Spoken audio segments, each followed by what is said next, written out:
Check, 1, 2. Guys, welcome back to another video. Got another great, I hope so, great informative video, teachable surf content. Hope to be doing a lot more of this. This video, going to be doing a full board breakdown. How to pick the board best suited for your level of surfing, whether it be just starting, amateur, intermediate, beginner levels.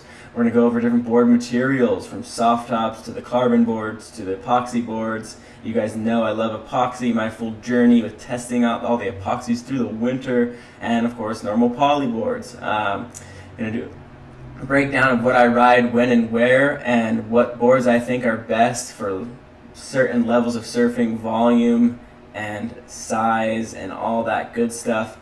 Before we get into that though, perfect match for this video, BetOnline, one of my sponsors, is doing a board giveaway. 2, not 1, but 2 custom giveaway, custom PYZEL surfboards for the winner of this giveaway challenge. It's a pretty simple one. Lock in your predictions for the next upcoming WSL event. Share them with the BetOnline Instagram. I'm going to put a link below for all the details on it. There is a few more steps you're going to need to take to fully enter this giveaway and sign up. You've got to be 18 and older to do that, as well as the prizes will only be shipped within the United States. So you don't have to be in the United States to enter, but just know that the boards can only be shipped in the US, so you're going to need an address if you do win in the US where those boards have to be collected. You're going to have to figure it out from there. So kind of the details, predictions for the upcoming WSL event, share them with the BetOnline Instagram, follow the BetOnline Instagram, and got to be 18 years and older, and they will only be shipped to the United States. There is a few more details. I'm going to put all that in the description below. So I hope you guys are excited. Good luck to the contestants, and let's get right into the video. Gonna exit out of this if you guys want. There's a little detail thingy-majiggy here. Can just read that real quick, and then more details will be posted, as well as a link in the description below. So I'm gonna start out in the beginning, for a beginner, what I think is best if you're just starting surfing. I know a lot of you already know how to surf, but I'm expecting some of you, I'm gonna put my phone down so it doesn't do some of you have just started and are looking up YouTube videos on what do I start riding. Maybe you took a surf lesson. It was most likely on a long board, possibly most likely a soft top, which I think is the best thing to start on. And I'm gonna go ahead and play this video just so you guys are just watching this in the background, something to view. This is my dad right here. When he was out here for my wedding 2 years ago, we took him out surfing. He's been around the ocean most of his life, but he never really learned to stand up surf. And of course, we started him off on a soft top.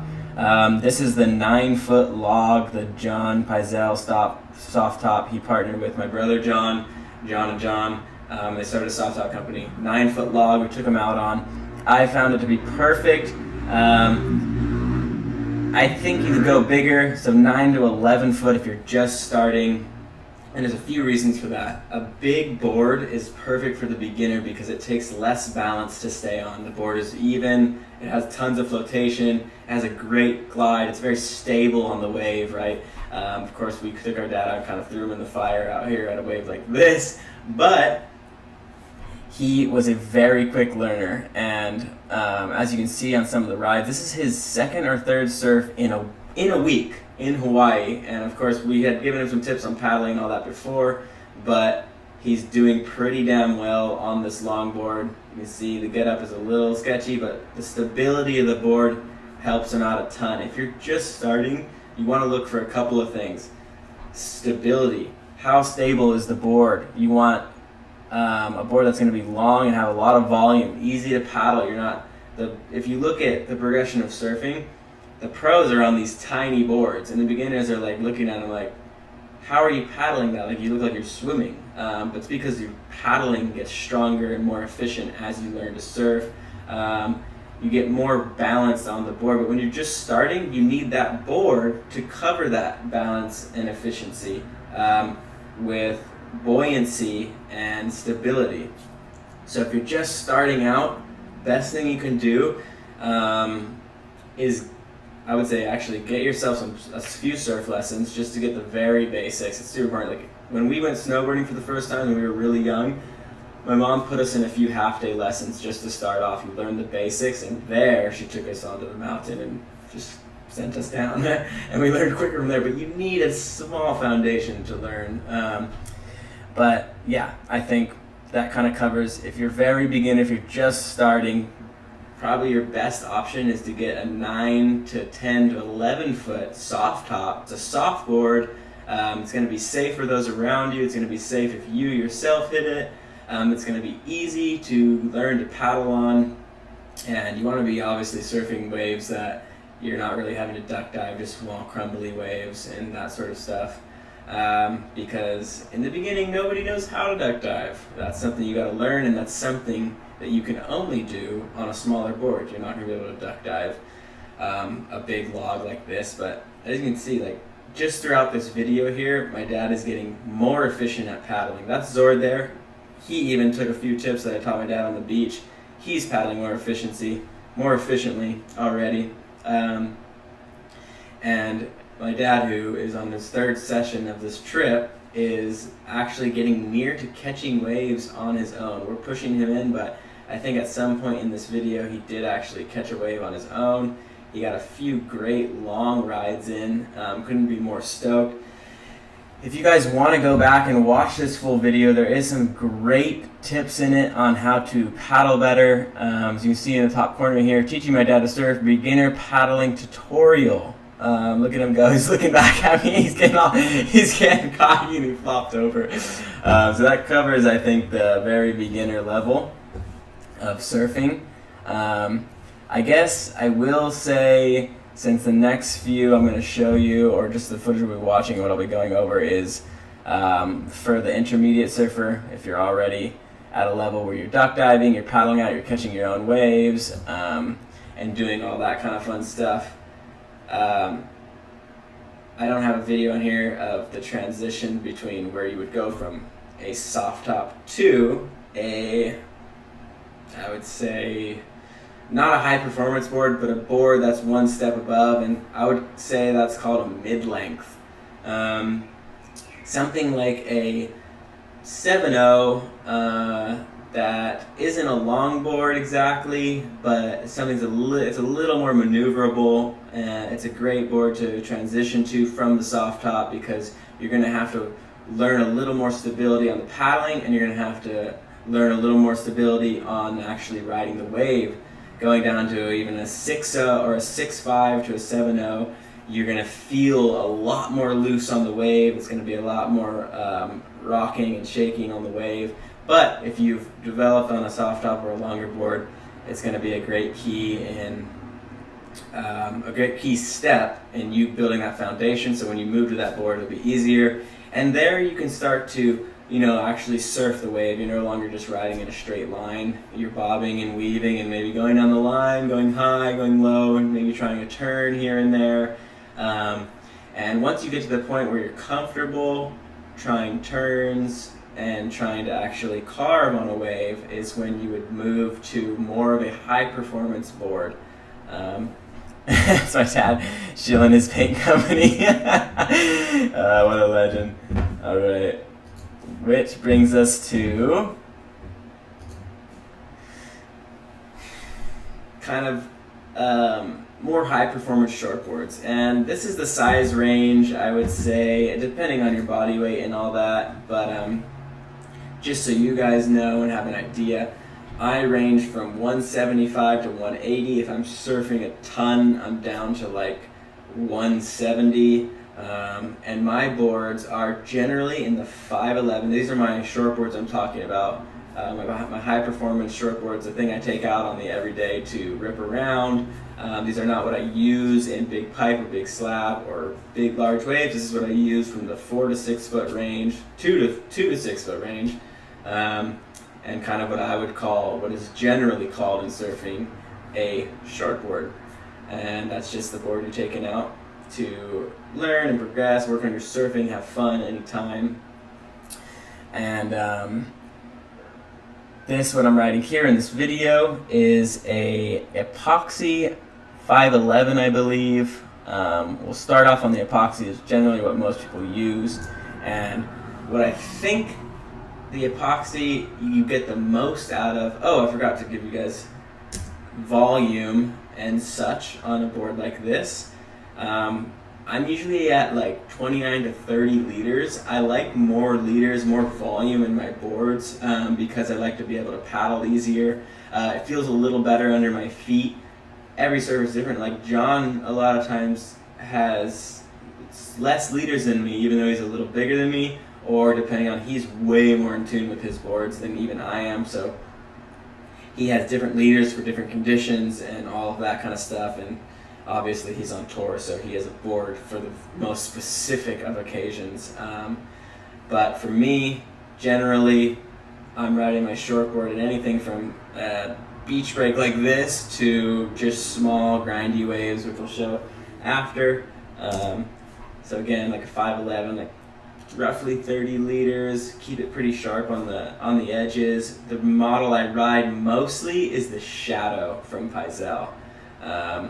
And that's just kind of like a high performance shortboard. It's my favorite model from PYZEL. And the poly board, I spoke to this in depth with John. I'm so obsessed with epoxy. I love epoxy in my shortboards. But for me, personally, it just gives that whippy feeling that I love. Very, very reactive. But it does have some unpredictability to it, and John made a great point with if you're making a decision, poly or epoxy. The poly is going to be trustworthy as far as that stability we talked about. It's going to do, for the most part, what you expect it to do. It rides super smoothly. It has a bit of its own weight, so you have a little more weight going down the line, say it's choppy or rough conditions. The poly, and that little weight it carries is going to help you through that chop and bump and backwash and all that. Ivan, as you see here, doing the Mesa grab, he's riding one of my boards, I think, but he generally only rides the poly boards. And John, though he experiments with carbon and epoxy for different conditions, I think he majority of the time is riding poly. And he just said it's his most trustworthy board. He knows how it's going to act generally, and you know that you have that comfortable and confidence in your surfing. You draw the lines you want to draw.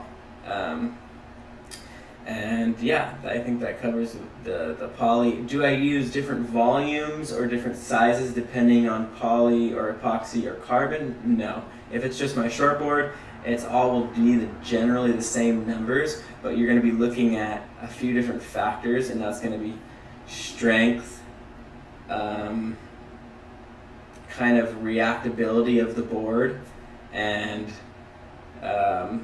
like John said, like that trustworthy and kind of knowing what it's going to do. And I'll use the same volume, the same size, the same fit and setups across the three. All three are shadows. Say for instance I have a Shadow epoxy shortboard, a Shadow dark art shortboard, which is a carbon board, and a Shadow poly. I'll use the same fin setups, the same leash setups, the same volume, the same size board on all three of those. And a quick explanation on, say, the tail. Pintails generally hold better. If it waves like a slab, I'll use a pintail on my 6.0 shortboard. It holds more in carves. It holds more on bigger surf, steep, pressurized, on-rail surfing. The pintail is generally going to hold more. But in kind of like thicker, boggier surf, say like something like Huntington Beach versus like a very small rocky point, I'll be riding a swash tail for the most part. And then when it starts to pick up, the waves have a lot more power like they do in Hawaii. 5 to 6 foot rocky point, I'll be using a pintail because I like it way more for turns, doing hard pushing really hard into the rail. So if you're really trying to work in like your technical surfing and you want tight bottom turns and be doing tail slides and all that kind of stuff, me personally, I feel like a squash tail, like airs especially, squash tail works better for me. But if you want like that power surfing, you want to be drawing hard lines and going fast and putting it on rail and steep drops, then you're looking at like a pintail. Like, I don't have a step-up board that I'd ride at Pipeline or some big slab. That's a squash tail. Nobody does. You're looking at pintails or swallowtails or something like that that's going to really hold when you put it on pressure in a steep wave. So just a quick side note for you guys on tails. Another, I guess I'll just go into that, is fins. General rule that me and my brothers follow, and this is just mostly from John and tips that he's had for me, is you want large fins in a smaller board. Short boards, we all ride larges, and as the boards get larger, you get smaller fins. So for instance, my Jaws boards have these tiny quad fin setups. My step-ups, which I ride at Pipe and other waves, I'm generally riding smalls, and they're not as small as my guns at Jaws and stuff, but they're small thruster setups. It doesn't move to a quad till about the 7.5, 8 foot range. But at Pipe, my recent trip to Ship Sterns, all of that stuff, I'm riding a thruster setup and I'm riding smalls in those as well. The general theory being more board, you need less fin because you have more rail in the water. And your short boards, we're all riding larges. And so here I am talking with freaking mango all over my face. It's hilarious. I think that covers fins and tails and all of that fun stuff. Now I guess we'll go into materials and what you can expect out of different materials. I think we'll go into the carbon. I see a ton of questions about carbon. A fun thing with the carbon and some things you can expect out of it is it is so strong. These boards are incredibly strong. Which of course, the benefits, as you can imagine, in this line of thought is, hey, I have this model of surfboard I really, really like, but I surf it so much, a normal polyboard or even an epoxy, I keep blasting through them and breaking them because I'm just using it the most, right? This is just a line of thinking. But actually things I've found is, but the carbon is so freaking strong that if you don't have the budget, you want to bring a board on a surf trip and you don't have the ability to bring multiple boards, or you just want to bring one board that you can hope is going to last all the time. Not saying the carbon boards are indestructible, but they are so strong. They're so strong. The carbon would be that board, you know, like something you can trust is going to have extra strength. Hey, I can only bring one board to this place, or I really, really like this model of board, I just want one that lasts forever. Then the carbon is the board to go to for strength, hands down. That just, the material is so much stronger, but with that, it comes with a little bit of stiffness, I find. You get the lightness of an epoxy and the reactability of that epoxy feel, but you don't get the flex. And so the carbon board I do find to be a little bit stiff, but you just have to mess with that and see what's fine with you. I ride the same volume, same thing here in this video. I'm on a squash tail 511, around 29.5 or 30 liters, riding large fins. And this whole week of surfing that this video was filmed in, and like the weeks before, I just rode this thing like nearly every day and was just trying airs over and over and over again on it. And it was honestly barely pressured, like a ton of airs that I just landed so hard on it, exploded, blew apart, didn't make it, and the board was barely pressuring. Like if you do that kind of stuff on a polyboard, I'll just pause it there because it comes to my next point. You do that kind of stuff on a polyboard, when you land those airs from high up, or you even do an air drop, you can feel your heel or your toe like sink into the board, you know, like you come in and you're like, oh fuck, like I've just pressured the shit out of this board, like, and with over and over surfing, you start to get that indention where like the stringer's like popping up and both sides are like indented. Epoxies are a little bit stronger. They don't dent as much as the poly, but they are not nearly on the level of the carbon boards. And what comes with that is also a danger. Is you do a giant air drop, when you land on it, it feels like you're landing on wood or something. Like it has no give. Like where another board you might have broken through the board with all the pressure, the carbon's just like, no, we're like cement. So like in a situation like this right here in this video, where I try this big air, boom, board didn't give at all. And what kind of gave is my ankle, and I like my foot slipped off the back and I ended up rolling my ankle. Luckily it was minor, it was just a bone bruise. I healed super quickly from it. Again, that thing, that thud down on it barely pressured the board at all. Like I heard Matt Maiolo, he told someone at some point,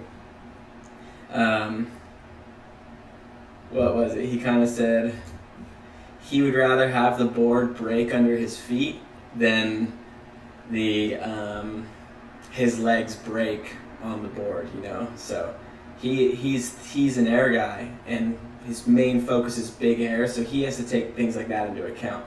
Obviously, not all of us are as talented as Matt Maiolo, nor trying the volume of air as he is. So a general all-around board, specifically in conditions like this, that's going to last a long time.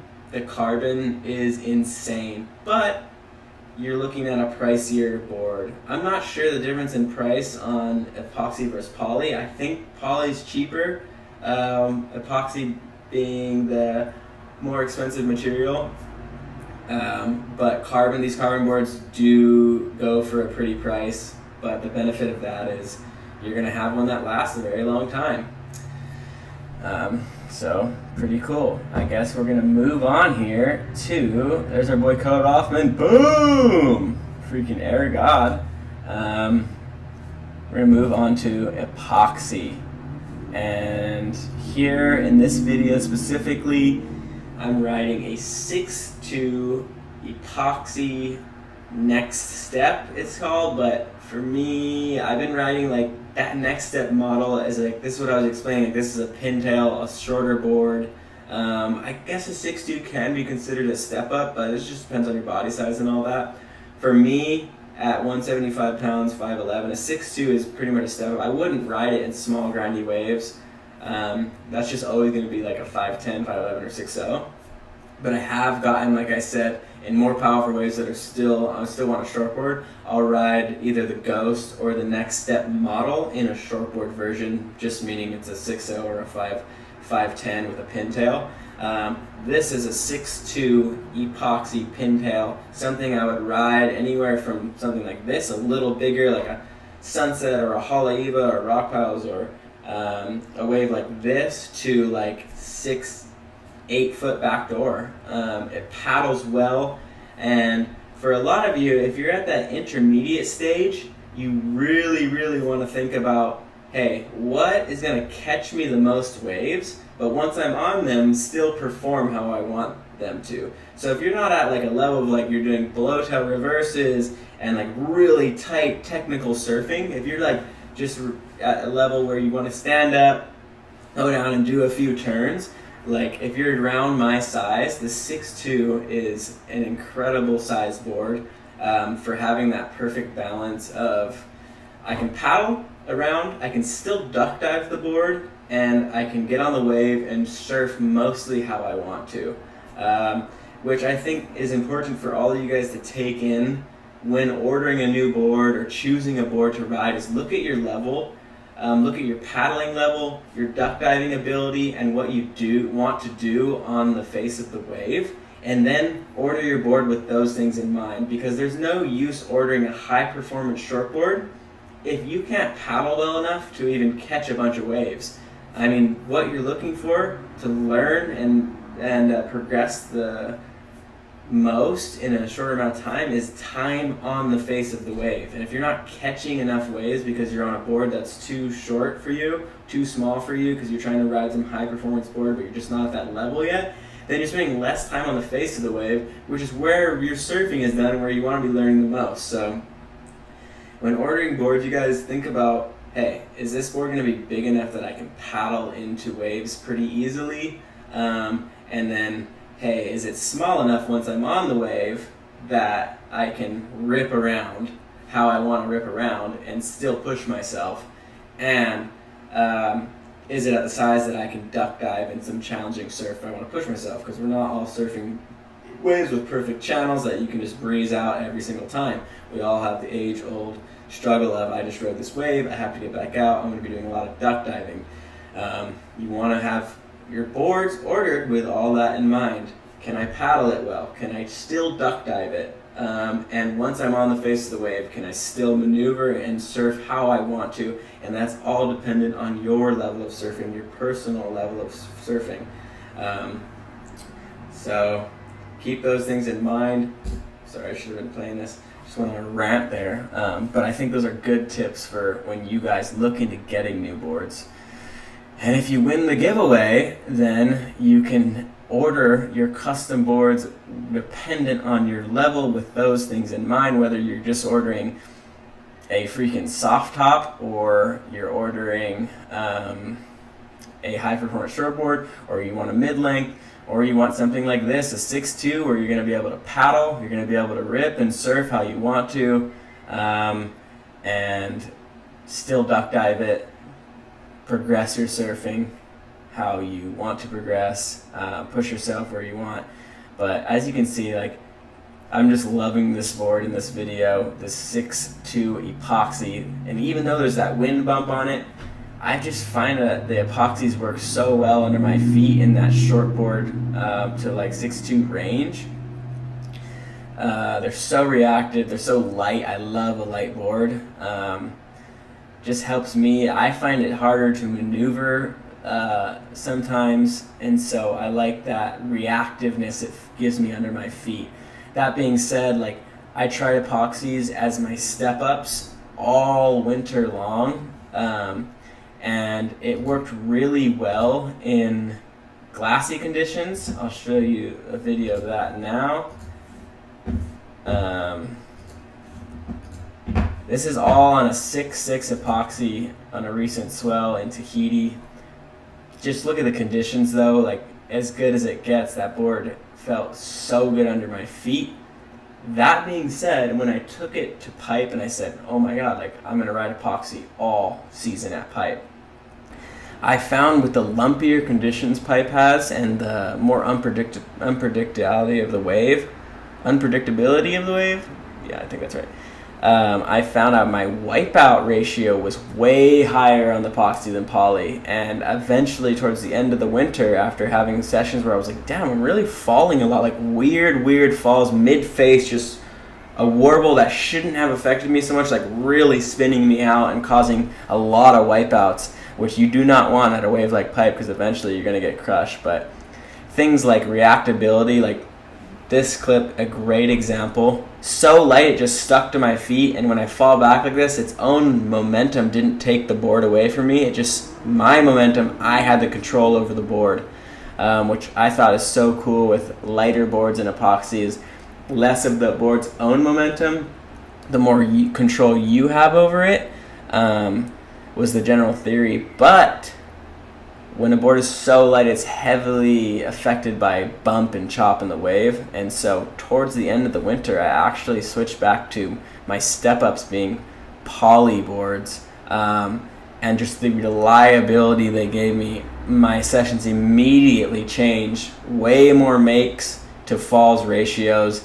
It was just kind of blatant, like, funny way of putting it, if you looked at the data, then the data showed that I was falling less on big heavy waves at pipe than on the polys than I was on the epoxies. If you guys are at a level where you are thinking of surfing waves like pipe or chokes or pushing it in that aspect, and you're thinking about ordering a board, Again, important things to think about is volume. These waves are the hardest waves to get into. Do I have enough volume where I can paddle really fast and get into these waves?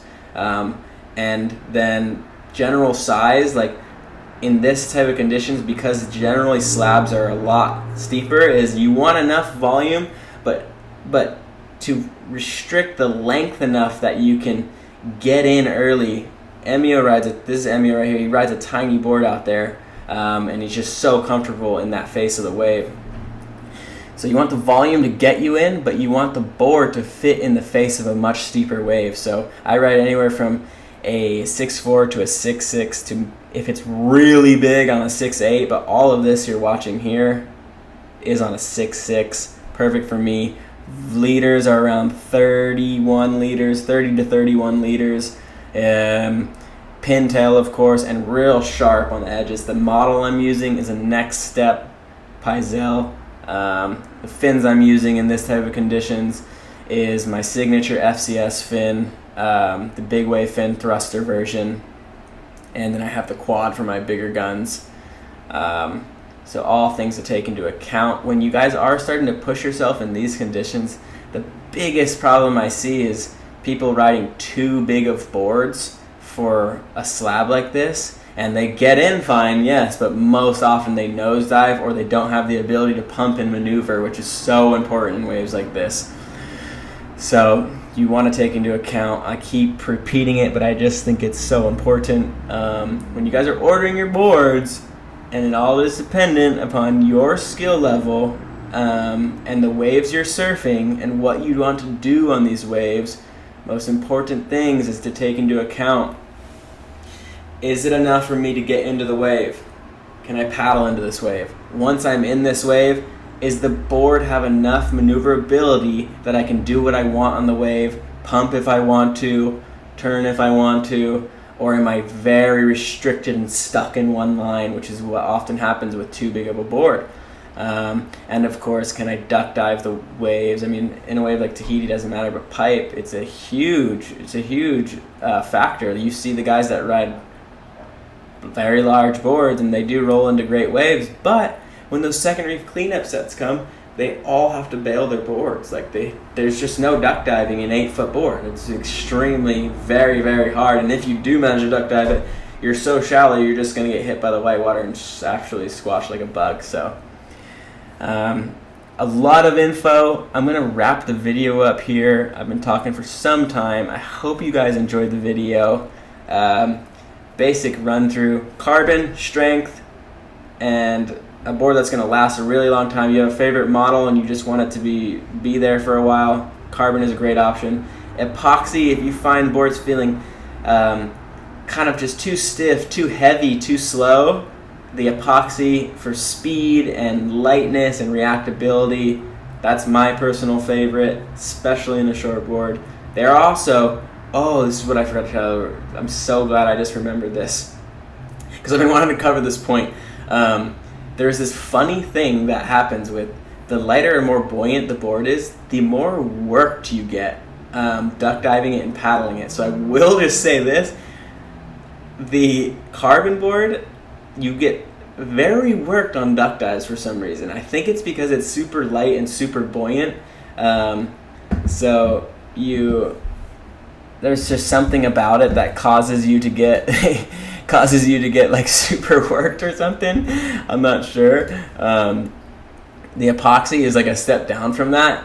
Very buoyant, way more buoyant than a normal poly board, but you do for some reason get caught in the whitewater a bit more. That being said, both those boards, the buoyancy helps in paddling. I guess it's not super important, but yeah, back to the main point, I guess. Carbon, strength, reliability. Sacrifices, it is a little stiffer. It's a very, very hard board if it hits you, but so is epoxy and poly. Epoxy, you want that reliability in a shortboard, you want that reactability. It's a great option for that kind of stuff. Great for paddling, and it has it's pretty strong. Poly, you want that stability, that board, you know it's going to do what you're thinking and the lines you're drawing, and general vibe of it is, as John put it again, reliability. You have trust in that board, and you can draw the lines you want to draw without worrying too much about the chop and bump and it being heavily affected by those factors. So going on a surf trip, I mean, you want to take that into account. There's going to be days if it's windy, there's going to be days if it's glassy, and maybe a polyboard is just best for the all-around surfing you're going to be doing. If you're beginning, then no better place to start than a soft top, and then move down in size from that 9-10 foot range to a mid-length. Even a mid-length soft top is a great option as you learn to start maneuvering down the wave, pumping maybe, trying to learn how to gain speed, lose speed, that type of thing. And from there to something like a mid-length, maybe even that 6'2" option. I wouldn't say a high-performance 6'2" like the next step, but maybe something like, I don't know exactly what they're called. I just see them, but like they're just mid-length. It doesn't quite look like a long board, but just a board with enough volume. You can still kind of duck dive it and has nice looseness on the face. And then if you're to the point where you're progressing quickly, you want to get out there, you want to be able to duck dive, you want to be able to do carves, you want to practice some blowtails, then you're probably going to want to be on something like the Shadow or a shortboard or any high performance shortboard, just as long as you have enough volume in that board to get you paddling around, but you can still duck dive and it does what you want on the face. Thruster versus forefin, like I said, I only use quads in those bigger range, bigger size boards, from like 7.5 and onward. And we're still surfing here. And I use thrusters in everything else. I don't use quads on shortboards. I don't use quads on my step-ups. Just personal preference. I know guys that actually love them, but for me, the quad was unreliable in my step-ups. It would slide out a lot. It would give way on the really steep stuff, whereas the thruster just held strong. I wasn't doing reverses on 10-foot chokes waves anymore like when I used to ride quads, and just became more reliable. And so on a shortboard, I haven't experimented much with the quad. I just feel like the thruster is so fun, and honestly I'm still learning myself. Like, as you surf and get better and progress and all of that, what you want out of the board changes. So don't fret about what someone else is riding at some point. You guys just need to think about your level and choose your boards based off of that, because someone like John is going to be riding something that he surfs at such a high level. He's looking at a completely different lines, completely different maneuvers, everything about the way he's surfing a wave. He's thinking differently on how he's going to go about doing that than something like a mere mortal like us. And so you need to order boards based off your own ability. That is a very important factor. I hope you guys enjoyed the video. I hope that was informative. I know these videos with a lot of information often prompt more questions because you just aren't sure what to ask, but when you gain knowledge, you almost gain more questions because you just know more and you can have the insight to ask different questions that you never thought about before. So put those questions down below in the comments. I'll get around to answering them. If there's one that continues to pop up, then maybe I'll make another video about it. Good luck again, you guys. The giveaway challenge for the BETONLINE sponsored giveaway, description, the link in description for signups and the details on the giveaway challenge. One winner, 2 custom PYZELs. Thank you to our sponsor BETONLINE for that gracious giveaway, and good luck to our surfer that wins the boards. Out.